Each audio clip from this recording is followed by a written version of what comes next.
Hi, Sarah Cronin from Apple a Day. Today we're going to look at managing worry and anxiety. So if we look at this slide, this is a symptom cycle. And on that symptom cycle, there's lots of different types of symptoms. Today we're focusing on anxiety and worry. And our job is to recognise that we're living with anxiety and worry, do something about it to break that symptom cycle of anxiety and worry. Because when we don't do that, what actually happens is all these other symptoms impact on it. So actually they feed on it. So if we don't break that cycle of anxiety and worry, it might lead to us feeling really, really tired. We might then get tense muscles and we might end up having difficult emotions like anger, fear or frustration. So instead of just the anxiety and worry, we might be left with 3 or 4 other symptoms to deal with. So it's important we recognise it and find some strategies to deal with it to break that cycle of anxiety and worry. I'm going to now give you a couple of strategies that might actually be helpful to do this. Some are practical, so we are going to be sort of joining in doing some strategies today, and some of them are things just to think about that you could implement.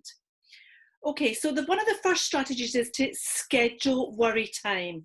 And what I mean by that is if we're somebody who worries all the time, we're not going to ignore that worry, but what we're going to say is, that's fine, I recognise that, but you know what, I'm going to worry about that on Sunday at 3 o'clock. So actually put a note in your diary about when are you actually going to schedule that worry time. Psychologists have actually said the process of writing down your worries and your anxieties is really powerful. And this often happens at bedtime. We get to bed and we lie down and all of a sudden our minds are really active and we're worrying. So actually keeping a notepad and a pen by the side of the bed and just actually jotting down any of your worries or anxieties can be really powerful. Our next strategy is something called a diffusion technique. And what this is it's about taking the poison out of a word. So there might be a word that every time you hear it, it makes you really stressed, it makes you really worried, it makes you really anxious, it actually makes the hair stand up on the back of your neck. It's just a poisonous word. And what this diffusion technique does, it takes the poison out of that word, so actually the word then becomes meaningless. So we're going to do this, and this is a practical example, and it's just about saying that word over and over again for about 60 to 90 seconds. And we're going to practice this with a technique, and we're going to use the word paper. Paper, paper, paper.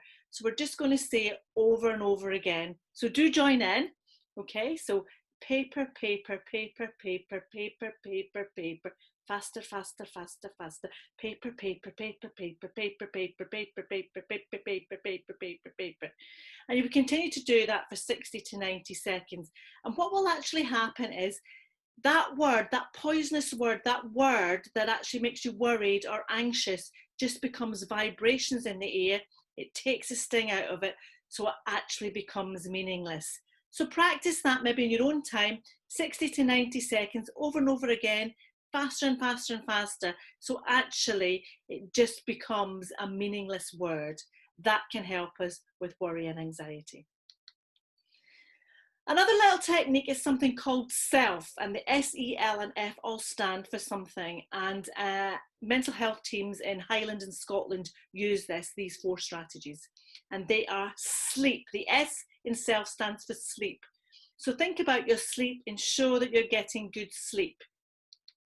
The E is about exercise. So actually you're getting out and about, are you getting fresh air? That's going to give you a natural high as well, which is going to be able to lift our mood and help us with worry and anxiety. So get some exercise, even if that's just a walk around the garden, a walk around the block. The L in SELF is to limit your caffeine or your alcohol intake. And the F is to find something that you enjoy. So these are the 4 things for SELF, and they will help with worry and anxiety. So look at a sleep routine, ensure you're getting some exercise, limit the alcohol and the coffee, and find something every day that you enjoy that you can be part of. Another useful strategy is, where is the evidence? And what I mean by that is, when you're worried or you're anxious, often our minds go on and on and on, and can take us to all different dark places. And if you can stop and just say, where is the evidence? Where is the actual truth that this is real? By actually asking yourself, where is the evidence? That is something that can actually put things in perspective a bit and actually can prevent the worry and the anxiety. Any form of relaxation, that's particularly powerful for you know, your worries and your anxieties and washing them away. So if you're able to relax, and that might just be a warm bath, that might be a cup of coffee in the garden, whatever that might be, any form of relaxation is really powerful.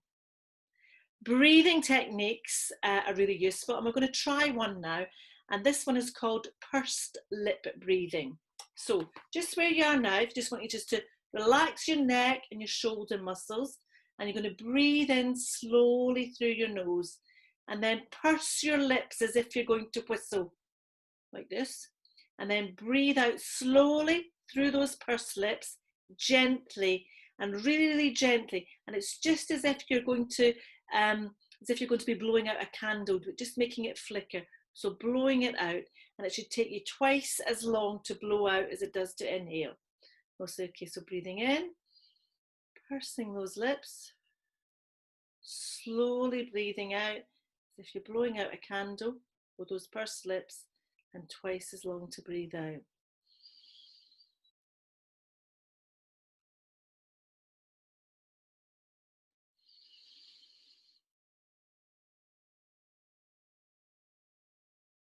And once more, breathing in,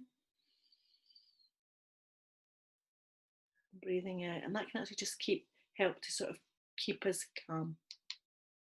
Okay, so there's a couple of quick strategies for you to think about to break that symptom cycle at anxiety or worry. And think of this as building a little self-management toolkit. So breathing exercises we've just done, that diffusion technique, taking the sting out of a poisonous word by repeating it over and over again. Maybe writing down your worries and anxieties, particularly useful at bedtime, notepad at the side of the bed. Scheduling worry time. So saying to yourself, I'm not ignoring this, but I'm going to park it. I'm going to do that on Sunday at 3 o'clock, and that is my worry time. The self, what they mental health teams use in NHS and Highland. So actually think about your sleep, get some exercise in, limit the alcohol and the caffeine intake, and focus on something that you enjoy every day. And finally, ask yourself, where's the evidence? Where's the evidence for this worry? Where's the evidence for this anxiety? And that might help to put things into perspective.